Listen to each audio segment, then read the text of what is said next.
ये कहानी है एक ऐसी औरत की जिसने हर रिश्ते बड़े ही दिल से निभाए। बहुत ही प्यार दिया सबको। सच्चा प्रेम क्या होता है आप इससे पूछिए, ये बताएगी कि क्या होता है। ये कहानी है एक ऐसी औरत की जिसके 3 बच्चे थे और उन 3 बच्चों में एक ऐसा भी बच्चा था जो कभी किसी से कुछ नहीं कह पाता था। वो अपनी माँ को ही देख के सब कुछ सीख रहा था। वो थी उसकी खुद की बेटी। उसकी बेटी इतनी मासूम थी कि वो अपनी तकलीफ़ें भी अपनी माँ से कभी नहीं कहती थी कि उसकी माँ की आँखों में आंसू ना आ जाए। और वो माँ एक ऐसी थी कि अपनी बच्ची को तकलीफ़ में देखकर भी सिर्फ़ इसलिए चुप रहती थी क्योंकि उसके पास बहुत सारी ज़िम्मेदारियाँ थीं। कई बार वो बीमार पड़ी, कई बार उसका इलाज भी कराया गया, पर उसकी तकलीफ़ें वो सिर्फ़ अपनी डायरीज़ में लिखा करती थी। उस डायरी को अचानक से उसी के चाचा ने पढ़ लिया और उसको कहीं ले जाकर के फाड़ कर फेंक दिया। अगर वो चाचा चाहते तो वो उस चीज़ को अपनी भाभी को बताते, अपने भाई को बताते और उस लड़की की तबीयत आगे चल के कभी ख़राब ना होती क्योंकि वो बहुत ही पढ़े लिखे थे। बट ऐसा कुछ भी नहीं हुआ। वो उसको फेंक दिए और वो हमेशा बीमार पड़ती रही। जब उसी भाई ने छोटे भाई से मदद मांगी, वो जब कहीं पढ़ने जाए, क्योंकि उसकी तबीयत ख़राब होती थी तो पिता को डर लगता था। जब वो कहीं बाहर जाए तो जब उस बड़े भाई ने छोटे भाई से मदद मांगी, वो कभी उसकी मदद नहीं किया और वो बेचारी बच्ची कभी ढंग से पढ़ ही नहीं पाई। वो कभी अपने मन की बातें कह ही नहीं पाई। उसको 1000 तकलीफ़ें होती थी पर वो किसी से कुछ नहीं कह पाती थी। उसको छोटी छोटी बातें बुरी लग जाती थी पर वो अपनी माँ से कभी नहीं कह पाई। इस वजह से उसकी तबीयत ख़राब हो जाती थी और माँ पीछे पीछे भागा करती थी। पर उस बेटी को कभी कुछ समझ में ही नहीं आता था कि क्या हो रहा है, क्योंकि उसको कभी घर वाले कुछ बताते ही नहीं थे इस डर से कि कहीं उसकी तबीयत ना ख़राब हो जाए। और वो जब भी सब कुछ पता करने की कोशिश करती थी कि उसके घर में क्या प्रॉब्लम्स हैं, वो इतना पढ़ी, इतना उसने सीखा, सब कुछ किया, पर उसके पेरेंट्स को उस पर कभी भरोसा हो ही नहीं पाया। बात ये नहीं थी कि वो भरोसा नहीं करते थे, बात ये थी कि उन्हें पता था कि उनकी बेटी इतना प्यार करती है कि अगर उनको थोड़ा भी पता चल जाए तो वो कुछ भी कर सकती है। कहते हैं भगवद गीता में कि कर्मों का फल हमें मिलता ही मिलता है। अगर हमने अच्छे कर्म किए हैं तो उसका फल हमें अच्छा मिलेगा, हम बुरे करते हैं तो हमें बुरा मिलता है। और फिर कृष्ण खुद कहते हैं कि आप कर्मों की फल की चिंता बिल्कुल मत कीजिए, अपने कर्म करते रहिए। ऐसा वो क्यों कहे हैं भगवद गीता में? और कर्म का फल अगर हमें पिछले जन्म का इस जन्म में, इस जन्म का उस जन्म में, तो फिर मनुष्य अच्छे कर्म क्यों करेगा? उसको जब यही नहीं पता है तो वास्तव में भगवद गीता की सही समझ आज तक किसी ने भी नहीं बताई। भगवद गीता में प्रभु आपको स्ट्रेस फ्री करना चाहते हैं, इसलिए वो कहते हैं कि तुम फलों के बारे में छोड़ दो और तुम कर्म करो। पर हमारे कर्म होने कैसे चाहिए, ये भगवद गीता में भी नहीं दिया है। हकीकत तो ये है कि कर्मों का फल हमें इसी जन्म में प्रभु देते हैं। हम अगर थोड़ा भी गलत करेंगे तो हमें बहुत ही बुरा फील होगा। आने वाले 2-3 घंटों में या सोने से पहले हमें बुरा ज़रूर लगेगा। इसलिए हमारे हर बुरे कर्म का फल ईश्वर हमें इसी जन्म में दे देता है। और जितना ज़्यादा बुरा कर्म हम करते हैं जानबूझकर, जहाँ पे, और फिर बुरे कर्म को सीधा सीधा समझा जाए तो जहाँ हम खड़े हो सकते थे किसी के दर्द में, वहाँ अगर हम चुप हैं और हम उस चीज़ को सॉल्व कर सकते थे पर हमने नहीं किया, ईश्वर की नज़र में वो सबसे बड़ा पाप होता है और वो वैसी ही सज़ा देते हैं जिस पर आपको कष्ट होगा। उस चाचा ने अपनी ही भतीजी के आंसुओं की कदर नहीं की। एक छोटी सी बच्ची को वो रोता हुआ छोड़ते चले गए और उन्होंने कभी भी, वो कह सकते थे कि ये बच्ची जो है इस वजह से परेशान है, या फिर उसकी परेशानियां वो सॉल्व कर सकते थे, क्योंकि उनको पता था। उन्होंने डायरी पढ़ी और उन्होंने वो डायरी फेंक दी उनके माँ बाप को नहीं दिखाई।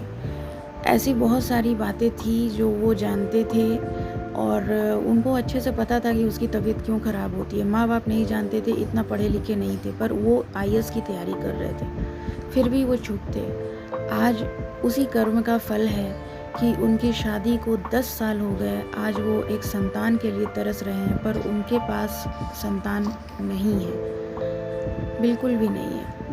अब वही बच्ची आज भगवान से मांगती है कि कृष्ण उसकी हर इच्छा को पूरा करें। उसने तो सब कुछ माफ़ कर दिया, पर कृष्ण आज भी उनको माफ़ नहीं कर पा रहे हैं। वो सब कुछ करती है, सारा प्रयास करती है, उसने हर तरीके से समझा के देख लिया, सब कुछ कर लिया, पर आज कृष्ण उनकी झोली भर ही नहीं रहे हैं। वो इस हद तक नाराज़ हैं कि उन्होंने जब वो कर सकते थे, रोक सकते थे, तो उन्होंने क्यों नहीं रोका। ठीक यही महाभारत में हुआ था कि जब द्रौपदी के साथ बुरा हुआ था और भरे समाज में उसकी इज्जत उछाली गई थी, तो वहाँ पे सिर्फ एक ही मनुष्य था जो उस चीज़ को रोक सकता था, वो थे भीष्म पितामह। वो उस समय गुरु हुआ करते थे, वो धर्म को बदल सकते थे, वो कानून बदल सकते थे, पर वो चुप थे।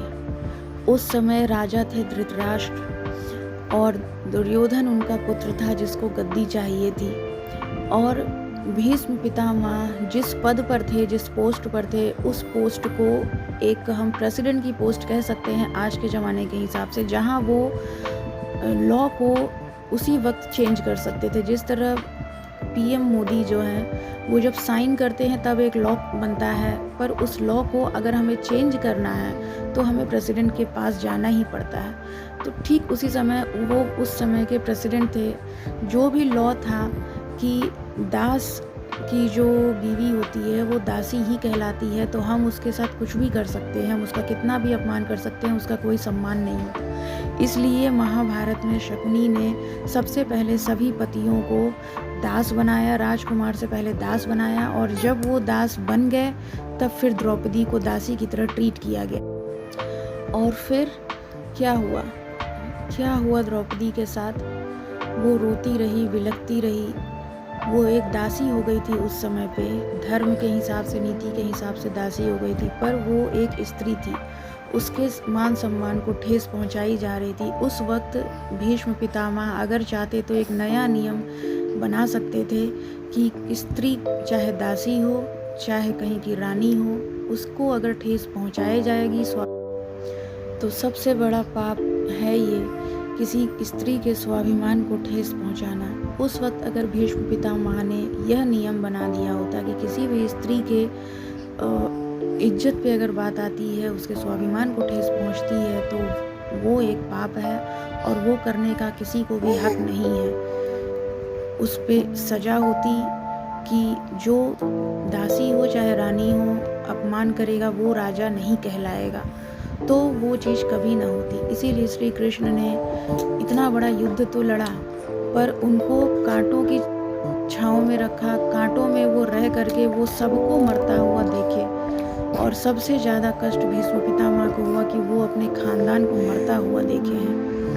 तो इसी तरह से वही कष्ट जो द्रौपदी ने झेला था अपने मन में, सेम वही मन का कष्ट भीष्म पितामह ने सबको अपनी आंखों के नज़र में मरते हुए देखा और वही कष्ट झेला।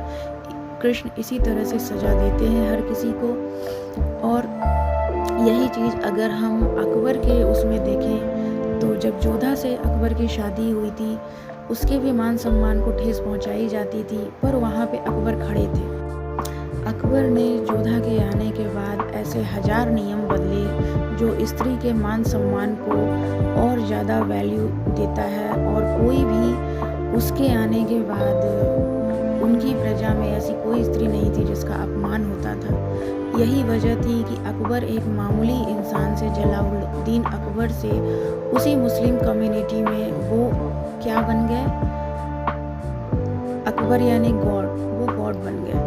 एक इंसान होकर वो भगवान बन गया सिर्फ इसलिए क्योंकि उसने वही किया जो कृष्ण ने किया था।